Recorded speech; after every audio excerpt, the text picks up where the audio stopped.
Hello everyone, ज्योतिष क्रिएटिव्हिटीमध्ये आपलं स्वागत आहे। आज मी बनवलेली आहे झणझणीत आणि रस्सेदार अशी दुधी भोपळ्याची भाजी। तर त्यासाठी सगळ्यात अगोदर इथे मी दुधी भोपळा अशा पद्धतीने चिरून घेतलेला आहे, त्याची साल काढून आणि तो पाण्यामध्ये घालून घेतलाय जेणेकरून तो काळा पडू नये म्हणून। आता आपण फोडणी देणार आहोत त्याला। तर कढईमध्ये मी 2 चमचे तेल घालून जिरे घालून घेतलेत आणि कढीपत्त्याची पाणी घालून घेतलेत। दोन्ही छान तडतडलं की त्यामध्ये इथे मी 1 टोमॅटो चिरून घातलेला आहे।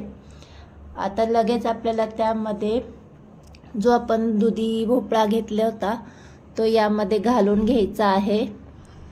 दुधी भोपळा घालून झाल्याच्या नंतर आपल्याला त्याला मिक्स करून घ्यायचे छान तेलामध्ये। आता त्यामध्ये चवीनुसार मी मीठ घालून घेतीये। चवीनुसार मीठ घालून झालं की त्याला आपल्याला मिक्स करून घ्यायचे आणि वाफेवर असंच आपल्याला दुधी भोपळा शिजवून घ्यायचा आहे। भाजी आपली शिजतीये तोपर्यंत इथे मी खोबऱ्याचे तुकडे करून घेतलेले आहेत, त्याचं आपल्याला वाटण करून घ्यायचे। तुकडे केल्यामुळे त्याला मी सगळ्यात अगोदर वाटून घेणार आहे जेणेकरून आपल्याला ते वाटताना सोपं जातं।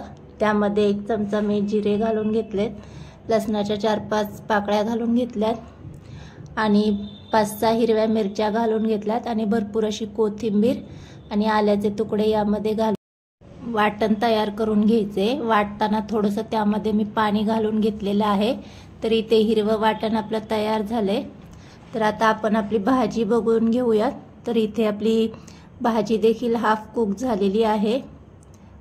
तर आता आपण आपलं जे तयार केलेलं वाटण होतं ते यामध्ये घालून घ्यायचे आपल्याला आणि त्यामध्ये आपल्याला पाव चमचा हळद घालून घ्यायची आहे आणि 1-2 मिनिटं आपल्याला तेल सुटेपर्यंत भाजी छान परतून घ्यायची आहे।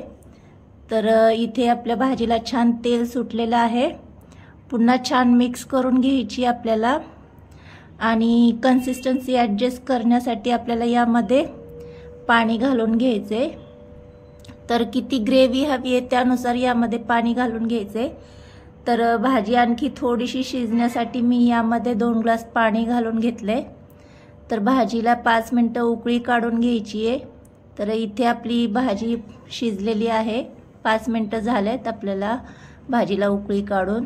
त्यामध्ये 2 चमचे मी भाजलेले शेंगदाण्याचा कूट घालून घेतलाय आणि छान मिक्स करून घ्यायचं आहे आपल्याला। आता त्यामध्ये मी अर्धा चमचा गरम मसाला घालून घेणार आहे। हा ऑप्शनल आहे, आपलं हिरव्या वाटणातली भाजी आहे, गरम मसाला नाही टाकत यामध्ये, पण मी टाकून घेतलाय कारण मला अगदी हिरवी भाजी आवडत नाही, त्यामुळे कलरसाठी मी गरम मसाला यामध्ये घालून घेतलाय। तर इथे आपली भाजी तयार झाली। आपली भाजी रेसिपी आवडल्यास व्हिडिओला लाईक, चॅनलला सबस्क्राईब करा।